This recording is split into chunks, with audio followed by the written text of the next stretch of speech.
بہاولپور میں وزیر اعلیٰ پنجاب کے غریب کو گھر دینے کے دعوے بلڈوزر تلے دب گئے۔ نیو رنگ روڈ کی تعمیر نے ہزاروں محنت کش خاندانوں کی چھتیں چھین کر انہیں کھلے آسمان تلے لا کھڑا کر دیا، جبکہ سیاستدانوں کی زمینیں کمرشل اور غریبوں کے خواب ملبے کا ڈھیر بن گئے۔ تفصیل کے مطابق بہاولپور میں غریب کو گھر دینے کا نعرہ، ہزاروں غریب بے گھر کر دیے گئے۔ نیو رنگ روڈ بہاولپور کی تعمیر کی آڑ میں سیاستدانوں کی زمینیں کمرشل، جبکہ محنت کش کی چھتیں ملبے کا ڈھیر بن گئی۔ وزیر اعلیٰ پنجاب کے غریب کو گھر دینے کے دعوے بہاولپور میں مذاق بن کر رہ گئے ہیں، جہاں نیو رنگ روڈ کی تعمیر نے مزدور طبقے پر قیامت ڈھا دی ہے۔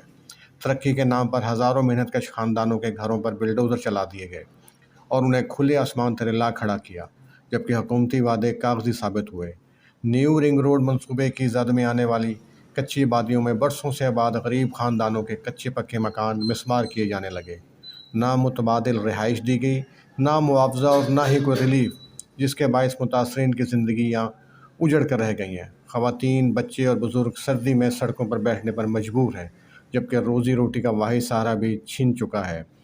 متاثرین سید محمد ہاشم، منظور احمد، محمد اسلم، سید دلشاد، سید آصف بخاری، ارشاد احمد، سید محسن بخاری، عقیل بھٹی، محمد آصف، صدام حسین، شفقت حسین، سید بہادر شاہ، رشید احمد بھٹی، اللہ بخش، محمد عرفان، محمد شاہد و دیگر نے بتایا کہ نیو رنگ روڈ کا نقشہ غریبوں کی سہولت کے لیے نہیں، بلکہ مخصوص سیاستدانوں کی زمینوں کو کمرشل بنانے کے لیے بنایا گیا ہے۔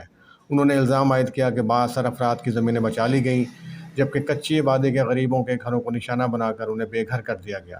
متاثرین کا کہنا ہے کہ اگر یہی ترقی ہے تو یہ غریب دشمن ترقی ہے۔ ایک طرف حکومت غریب کو گھر دینے کے دعوے کر رہی ہے، جبکہ دوسری طرف بہاولپور میں غریبوں کی چھتیں چھینی جا رہی ہیں۔ متاثرہ خاندان سراپا احتجاج ہیں، مگر ضلعی انتظامیہ اور حکومتی نمائندے خاموش تماشائی بنے ہوئے ہیں۔